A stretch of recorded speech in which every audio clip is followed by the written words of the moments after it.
c'est comme ça. Il dit pas rien, mais moi je connais pas. Je connais pas.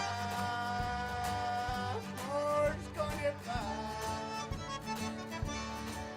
Y'en a qui disent c'est comme ça, mais moi je connais pas.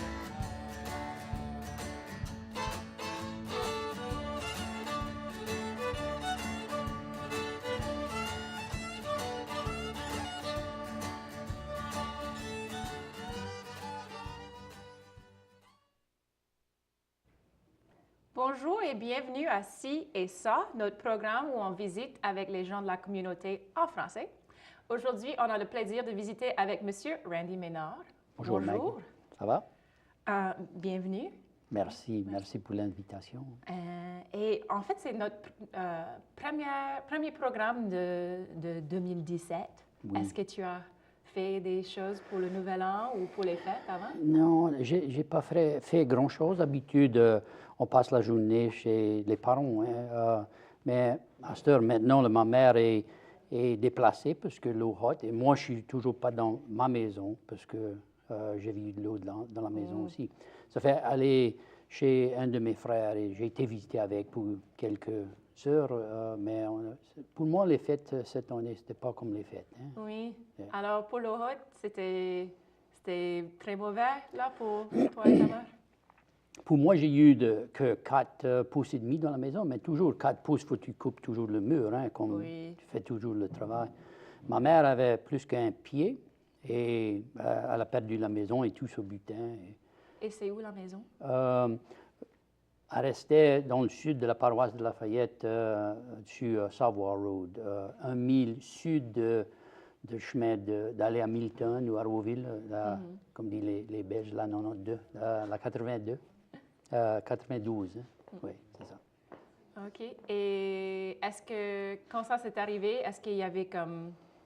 Est-ce que c'était une grande surprise, j'imagine, comme pour tout le monde? Personne ne pensait que ça allait être si mauvais que ça? Non, et puis chez nous, on n'a jamais de l'eau haute. Hein? Ça fait, j'avais pas peur de ça. Et mes enfants m'avaient demandé quelquefois, il faut pas faire des préparations pour lever et tout. Ça va pas arriver ici. Hein? Mais le samedi après-midi, tard dans l'après-midi, ça va commencer à rentrer dans la maison. En même temps, chez moi, oui, on a resté là. Qu'est-ce que tu fais quand tu es dans ta maison puis il y a de l'eau qui... Quand ça commence à rentrer, moi, j'ai sorti et j'avais qu'on appelle un outdoor kitchen, en arrière de la maison. On a monté là. Je croyais que c'était un petit peu plus haut, mais l'eau était au top du ciment. Hein. Wow. Ça fait... ma mère, ils ont appelé quelqu'un pour venir la sortir de la maison. Il y avait un airboat qui arrivait pour la sortir. Puis là, quand ils l'ont passé devant chez moi, mon frère a dit, après tu nous échappes, tu retournes là et ramasses ce monde-là. Il y avait un airboat. Est-ce que c'était la marine cajun, comme on les appelle? Je pense, hein, que c'était ça. Les... Oui. Et je crois que le gens il venait dans l'autour Ouma, mais Yann Elon, il est ici à Lafayette. Celui qui avait le gens qui avait l'airboat. Ouais. Mais il y avait quelqu'un de Ouma qui était... Ouais, il vient de Houma, mais maintenant, il reste ici à Lafayette. Okay. Ça fait, on a sorti le samedi après-midi tard et à 9 h du matin, le dimanche, l'eau était sortie de la maison chez moi et le lundi, on s'est retourné et commencé à nettoyer. Oui, au moins ça ne s'est pas resté trop longtemps, mais j'imagine que c'est un peu la même chose si ça reste ou pas, parce que si ça touche... Oui, mais d'après moi, c'est ça. Hein, mais d'après moi, plus ça reste, plus dommage tu vas avoir. Hein, oui, c'est vrai. Et tu as parlé de tes frères et tes sœurs. Combien de frères et sœurs as-tu? J'étais un enfant de 7. Dans la famille, j'avais 3 frères et 3 sœurs. OK. Et est-ce que tes frères et sœurs parlent français aussi? Oui. On a tout appris à parler en français parce que mes grands-parents, c'était le mère et le père à ma mère. Et leur mère, mes vieilles grand-mères, étaient toujours en vie et ça ne parlait pas anglais du tout. Ça fait, pour être capable de communiquer avec eux, ma mère a décidé qu'elle allait enseigner le français chez nous. Et ça a bien marché. Est-ce que ça restait, les grands-parents, ça restait près de la maison? Oui, j'avais mon grand-père et ma grand-mère et une de les vieilles grand-mères restaient 3 maisons de chez nous. Hein. Ça fait, on était là tout le temps. Où est-ce que tu restes à cette heure? Tu restes... Sur la place à mes grands-parents, sur Savoir Road. C'est cool, ça c'est comme Ouais, la continuation, la ça. tradition, j'aime ça. Et le terrain Userest, c'était mon vieux grand-père qui avait acheté ça dans 1930. Hein. Et puis là, une fois, lui, il a mouru. Mon grand-père a déménagé là pour être à côté de sa maman, pour si elle avait besoin. Soigner, Ouais. tout ça, oui. Et qu'est-ce que tu fais dans la vie? Je suis un avocat civil. OK. Et pourquoi est-ce que tu es devenu avocat civil? Well, moi je n'avais pas d'idée d'aller au collège quand je sortais de high school, au lycée. Mais il y avait un ami de la famille qu'on travaillait pour, c'était un médecin ici à Lafayette, qui m'aimait. Hein, et puis là, il m'a parlé d'aller au collège. Il dit, il faut que tu vas au collège. Hein, et si tu vas aller à l'école de médecine, toi, tu fais ce que tu as pu faire les premiers 4 ans, puis là, moi, je vais t'aider pour finir. Et j'ai pensé, j'ai jonglé sur ça, et je dis, je ne sais pas si je voudrais être un médecin. Et j'avais été m'enseigner, comme tu dis, s'inscrire pour aller au collège. Puis, j'ai décidé de parler. Ça fait, j'ai travaillé pour la police et pour le shérif ici pour 6 ans avant, j'ai commencé le collège. Mais j'avais décidé, si je ne vais pas faire ça, je vais aller travailler pour la police. Et après 6 ans, j'avais toujours du regret que je n'avais pas été. Ça fait, j'ai décidé d'aller là. Et pendant le temps, je travaillais pour la ville de Lafayette, pour la police. J'ai été à l'école dans la journée et travaillé dans la nuit. Et quand tu étais agent de police, constable, je ne sais pas exactement, quand tu travaillais pour le shérif, est-ce que... Comment c'était ça? Moi, je trouve que probablement pour être policier, quand tu es policier, tu dois avoir des histoires intéressantes pour dire l'adjectif, des fois, hein, je disais, il y avait tout le temps quelque chose de nouveau, tous les jours, hein, c'était jamais la même affaire. Et dans ces jours-là, c'était dans 1968 jusqu'à 1984, je crois, que j'ai travaillé là. Et c'est différent aujourd'hui, hein, parce qu'aujourd'hui, pour moi, il n'y a plus de gens qui apportent les fusils ou les pistolets avec eux tout partout. Mais dans ces jours-là, ce n'était pas trop mauvais. Et, des fois, quand on travaillait la nuit, c'était long, hein, tu n'avais pas beaucoup d'écoles. Je me rappelle un soir, mon lieutenant m'avait appelé, on s'est rencontrés pour du café à Pit Grill dans ces jours-là. Il dit, écoute, je vais appeler un des autres boucs qui travaillent là, à côté de toi. Il dit, il va venir boire du café avec nous. Il dit, et j'ai un autre qui va se placer dans sa voiture, dans son police unit, dans le site en arrière. Il dit, quand on va finir, il va se déguiser comme un bétail. Ça fait qu'on a fait ça qu'on a parti, il a sauté en arrière et c'était dur pour ne pas s'éclater de rire. Hein, mais lui, en avant, il ne savait pas, il croyait que c'était vrai. Il dit, moi, je pesais le gaz et le char n'allait pas. Il dit, moi, j'ai essayé de... Tu pouvais me voir me pencher, je voulais attraper j'avais un couteau, là, je voulais attraper ça. Là. Et c'était farce. Puis après ça, le lieutenant dit, mais allons, je vais aller le faire dans le nord de la paroisse, à Caroncro. Il appelait un des gens qui travaillaient à la district là. Il dit, allons à l'école de high school. Il dit, allons check l'école pour des portes ouvertes. Hein. Il dit, voilà, on trouve un ouvert. Il dit, on a joué basketball un long. Donc, il dit, l'autre se mettait dans le char. Et quand on s'est venu pour partir, le gars se met dans sa char, il part. Puis là, lui, il saute en arrière, puis il voulait rire. Mais celui en avant, il a mis dans le parc, il a sorti, il a pris à la course. Hein, il a parti de là, il dit, puis là, après, il a couru un élan, il dit, mais moi, j'ai un fusil, moi. Hein? Est-ce qu'il y a eu des revanches, des rétributions quand quelqu'un a fait une petite farce? Si ça s'est passé. Moi, j'ai su rien. Ça fait. Oui. On se trouvait des moyens pour passer le temps. Alors, tu es devenu avocat. Et puis, où est-ce que tu as étudié pour être avocat? Oui, j'ai fait mon bachelor's ici à UL, USL dans ce temps-là. Puis là, j'ai parti d'ici pour aller étudier faire ma droite à LSU, Oui. à Bâton Rouge. Oui. Est-ce que tu as resté à Bâton Rouge Oui. pendant ce temps-là? Oui. Est-ce que c'était difficile d'être... Même, je sais qu'aujourd'hui, moi, je suis allée à l'université à New York, c'est bien loin, là. Et ça me manquait beaucoup, la Louisiane, pendant que j'étais là. Mais est-ce que... Moi, j'ai entendu, il y a plein de monde que même juste d'aller à Bâton Rouge, cette région ici, c'est comme, oh oui, j'ai le mal payé, je suis à Bâton Rouge. Oui. Je disais toujours, moi, je n'ai jamais parti de la maison et presque tous les enfants, les 7 de nous autres, n'ont jamais parti. Il y a peut-être 15 ans, là, mon frère plus âgé, mon plus vieux frère, qui est parti et il s'est déménagé à South Carolina, il s'est marié, il reste là-bas. Mais tous les autres ont resté à côté de le voisinage. Hein, et quand j'ai parti pour aller à Bâton Rouge pour 3 ans, c'est la seule fois où moi j'ai parti. Hein, est-ce que vous avez comme des soupers le dimanche? Tu sais, il y a plein de familles qui font ça. Moi, j'aime ça, mais mes parents ont déménagé, ils sont pour plus nous en autres, Louisiane, je peux pas le faire. quand j'étais enfant, on allait tous les dimanches midi on dînait.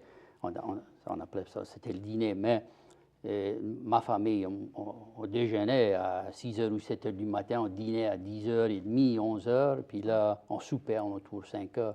Mais on allait toujours chez mes grands-parents, c'était pas loin que chez nous autres. Hein. Ouais. Et une fois, quand on a commencé à travailler pour le médecin, il avait une place à la Pacanière, ça fait on était toujours là-bas tous les week-ends, ça fait on a arrêté d'aller, puis là, quand on a arrêté de travailler pour lui, on a commencé à faire tous les dîners chez mes parents, et toujours aujourd'hui. Hein, ma mère n'est plus à sa maison maintenant, mais on va chez mon frère pour visiter avec ma mère et on mange les dîners. Lui, il n'avait pas d'eau, non? Non, okay. non. Ouais. J'avais une nièce et moi, mais ça dit il y avait 60 000 ou 100 000 maisons qui étaient affectées dans la Louisiane. Hein. C'est beaucoup. Alors, qu'est-ce que vous mangiez quand vous faisiez le repas de dimanche? Le repas de dimanche, je trouve des fois c'est dur à jongler de quelque chose de différent, hein, mais toujours les gambos, des poulets rôtis dans le four, ou ici dans l'oven, des daubes de cochon ou des daubes de bête, hein, de bœuf, du riz de la sauce, hein, toujours. Des fois du barbecue, hein, des fois du barbecue.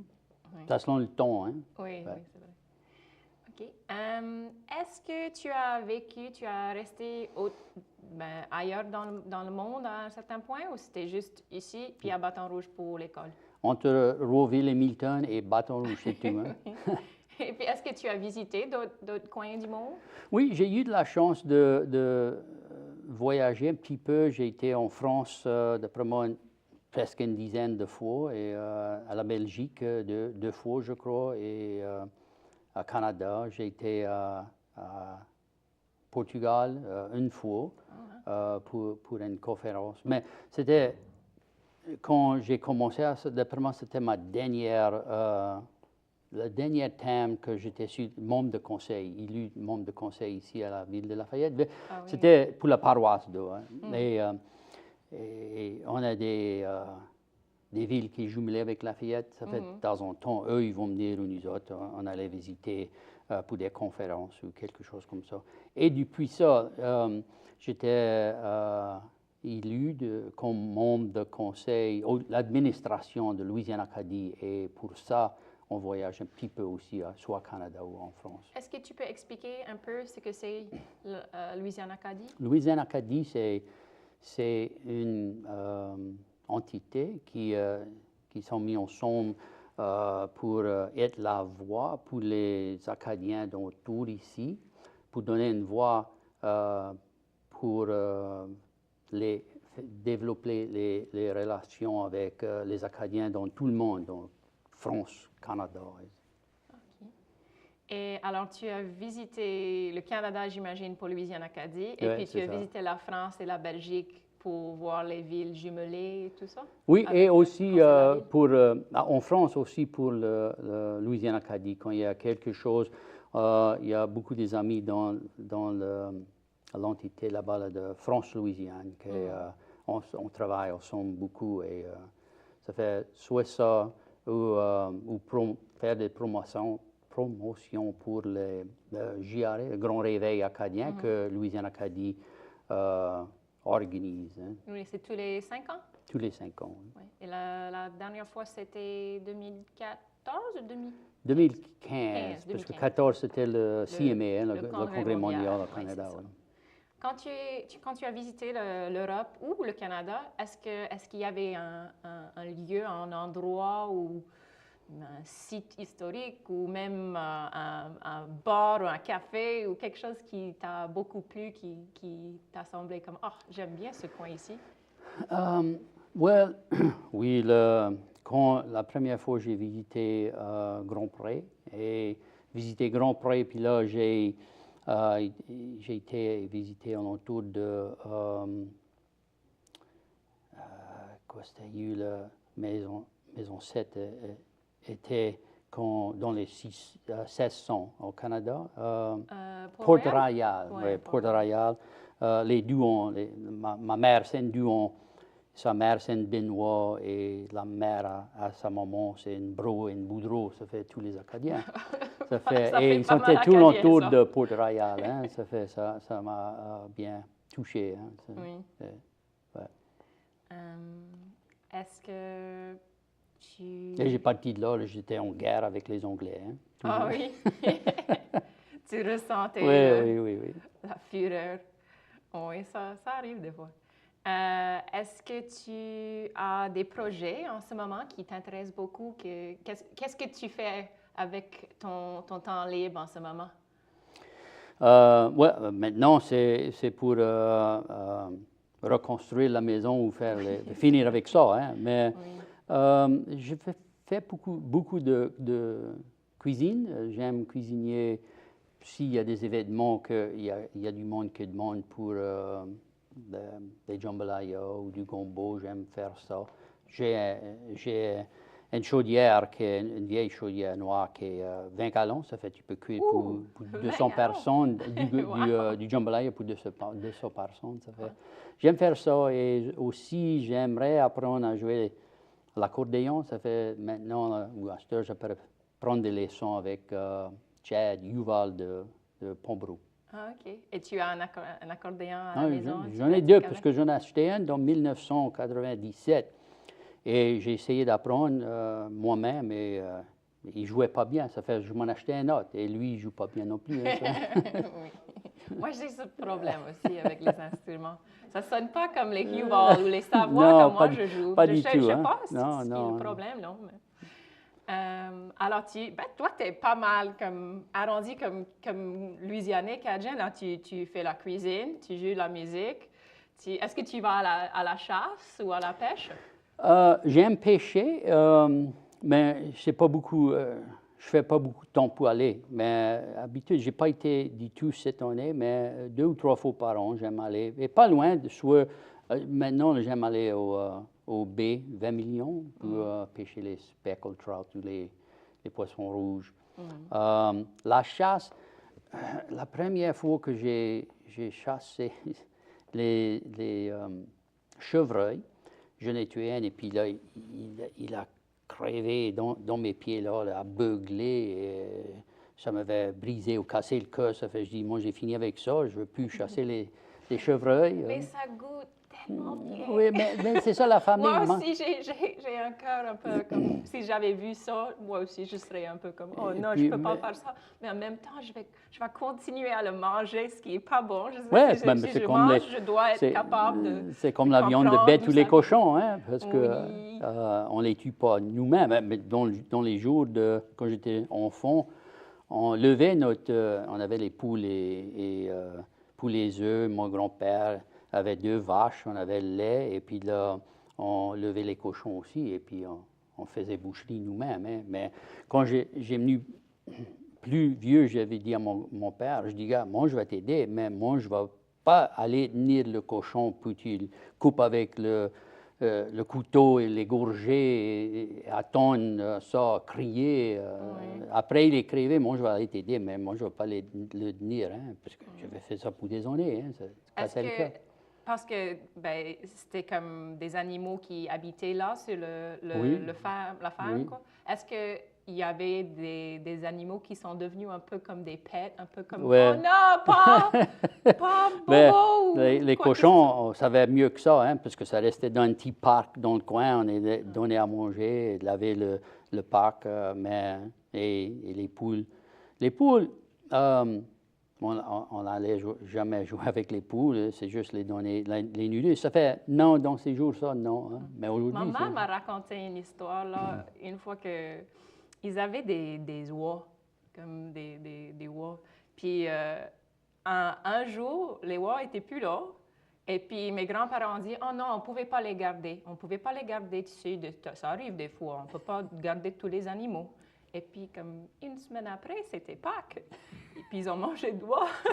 Et ma mère a dit, attendez, je crois que je comprends ce qui se passe ici. Et puis, elle n'a pas mangé. Elle était comme, non, je ne veux pas manger une oie, qui était mon amie. Est-ce que tu as des enfants? Tu as une famille? Oui, j'ai 2 filles, 22 ans et 20 ans. Est-ce qu'elles parlent français? Non. Ils ont pris... Moi, un des plus gros regrets dans ma vie, je pense, c'est que je n'ai pas envoyé mes filles à une école immersion. Parce qu'au moment où j'étais sur le conseil municipal avec Ernie Alexander et sa femme, Shirley, était la maître le pre-K programme le programme à Saint Pius. Et elle voulait absolument envoyer notre enfant là pour aller à l'école. Ça fait, ma femme a gagné, j'ai toujours le regret.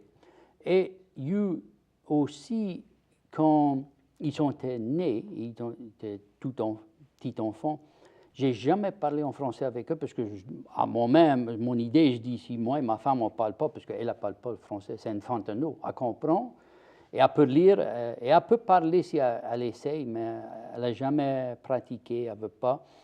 Si on ne se parlait pas, les enfants n'auraient pas appris, et c'était une erreur, parce que moi, je n'ai pu parler en français et elle en anglais, il en a appris les 2 langues, mais je ne savais pas. Ça fait... Mais je trouve qu'à cette heure, on comprend mieux tous les systèmes d'apprentissage pour les enfants, puis on comprend que ça ne va pas faire des problèmes pour l'enfant d'avoir 2 langues, puis ça va pas, ils vont comprendre à un certain point ça. Oui, et j'espère toujours peut-être un jour ils vont s'enseigner à une classe immersion ou un programme peut-être à Sainte-Anne, Canada, Nouveau-Brunswick.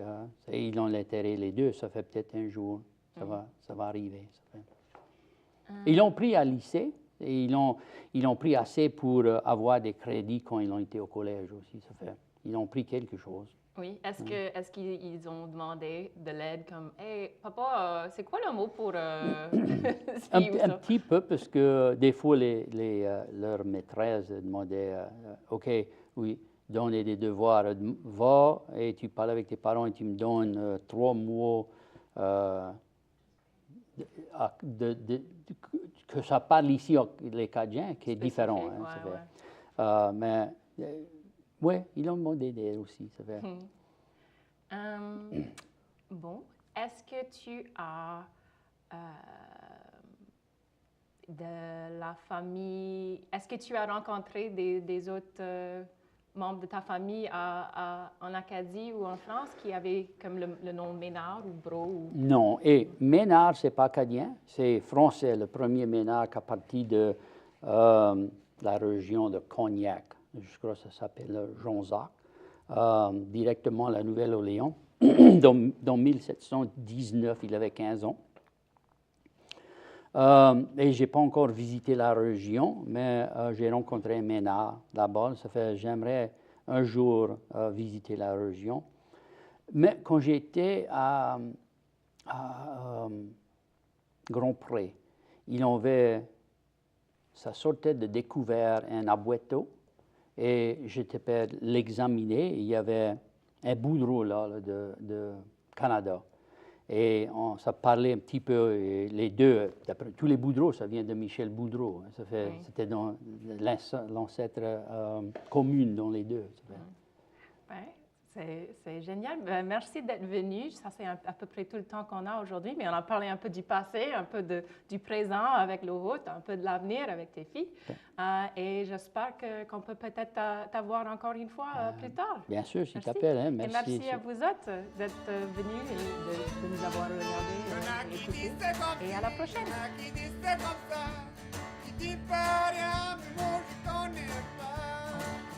Au revoir. Au revoir.